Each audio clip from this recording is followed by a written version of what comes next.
Hey, I'm Wesley Pratt, and I'm here today with Portia Lindsay, a teacher from Albuquerque, and we're going to be talking about technology in general. Well, actually, more specifically, one of the potential side effects of using excess technology, which would be tech speak. And well, technology it's becoming more and more frequent because it's efficient, it's helpful, and it's used frequently in schools to help augment the teaching process. You have computers, apps? Like what kind of technology do you see in schools for teaching? We use a lot of iPads. We have the Prometheum board, which is really nice because it's in front of the classroom. All the students can see it. Put your lesson plans up there. It has like a timer, so if you're under, a certain amount of time for a lesson plan, you stay within it. The kids don't go over it.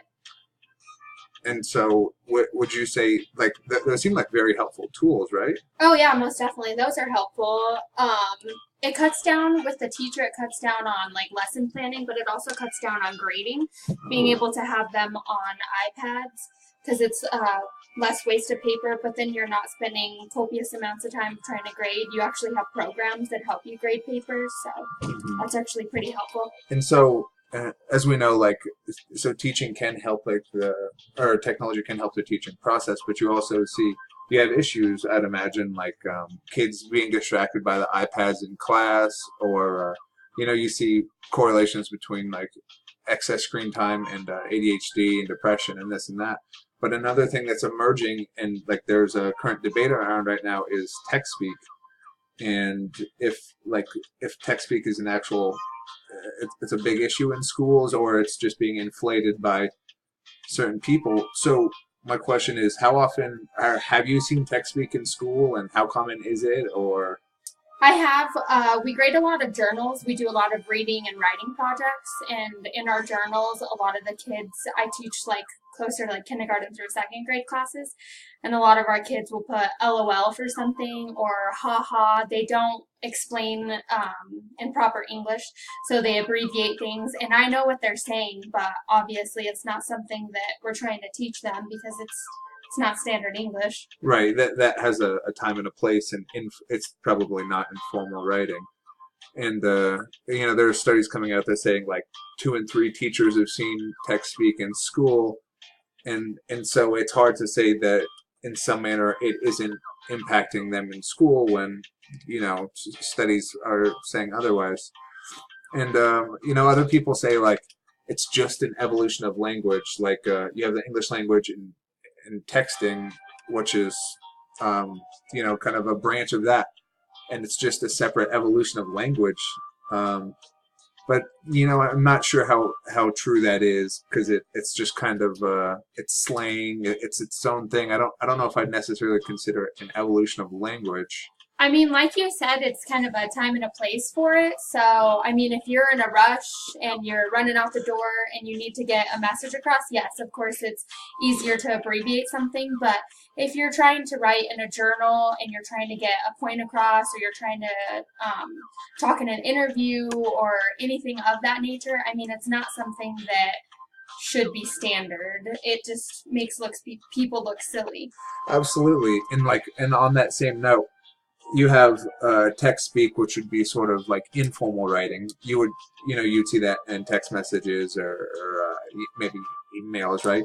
It's very informal. And then you have formal writing, which you might see academically, or maybe on the job, at a job, right? And they have each have their own lane and their separate abilities.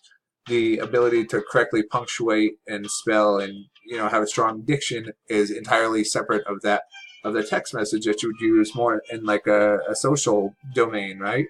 So you have like formal and informal writing that are both important, but um, do you agree, or how do you see that?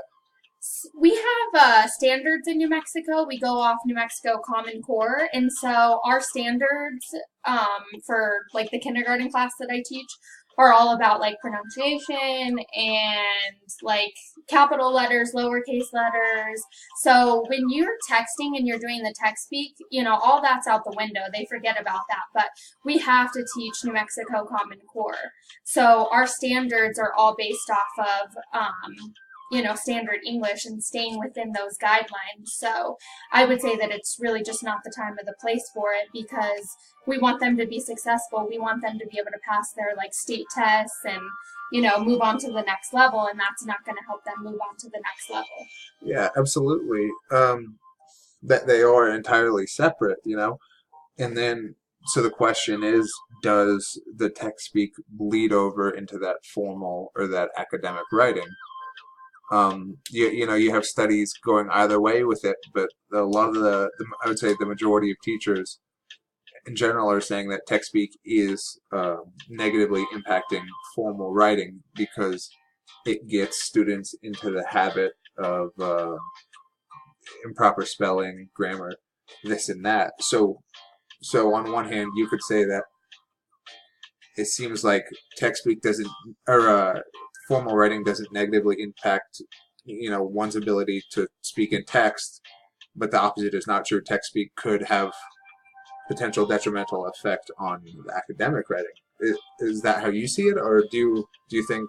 I mean, if you're doing something every day and you're abbreviating something every day and you're taking shortcuts, of course, that's going to be easier for you. When you're trying to write a formal essay or a formal paper, you're going to forget about those things. And even with texting, I mean, everything gets like spell checked for you and figured out for you. So then you become lazy when you get on, your computer, or when you have to take an actual formal test, they cut off the spell check. So, you're typing something and you're trying to get a message across, and it's no longer helping you out. It's no longer putting in your punctuation where it needs to be, or your right form of then and then, So I think that it really isn't very good. And I do think that it crosses over more into when you're trying to be formal, less than if you're more formal and then it's crossing over into your text. Right. And what you said is a good point, that you practice as you play, right? And continuously writing like that and sending messages and practicing in that format will prime students to be lackadaisical or indolent in their academic writing. You know what I mean? I almost see that as something that's inevitable. And it seems important to be able to separate the two and for younger students, I could see that being an issue. A lot of people, they make it seem like other text messaging is a fairly new emergence, that it's catastrophic and calamity will come of it. And do you think that's true? Is it really that devastating for academic or formal writing?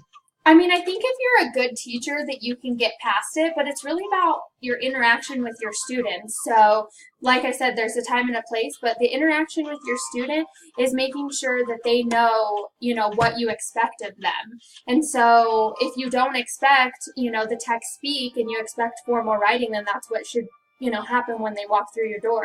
You want them to use technology, and you have iPads and you have all this different equipment for them to use, but it's hard for young minds especially to differentiate that. So you just have to be very clear with them that, yes, we're using technology, yes, we're using iPads, but it's not to play games, it's not to talk informally.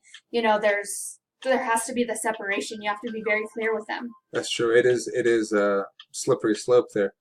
And I got one more question for you. Do you believe that texting is just an inevitable change and development of language, or is it something entirely different? Would you even how would you classify that, do you think? I think people that think that that's, what it's coming to are, lazy, honestly. I think that that's like an excuse for people. I think that it does exist, but I don't think that that's only going to be what it is from now on. I do think that, we can maintain our formal writing skills, and I don't think that, the texting to speak and everything has to take over. Yeah. So I think that's like a lazy version of it. No, I do agree. And I think texting in itself is evolving rapidly, right?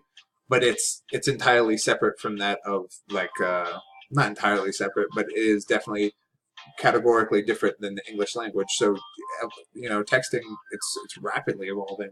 But I think I don't see it as an inevitable evolution, but it is its own category there for sure. Yeah, it's not. I mean, it's not going away. You know, it is its own category, but I definitely think that with enough patience and skill, we can differentiate it. Yeah. All right, Portia. Well, thank you for joining me today, and I sincerely appreciate your input. Thank you.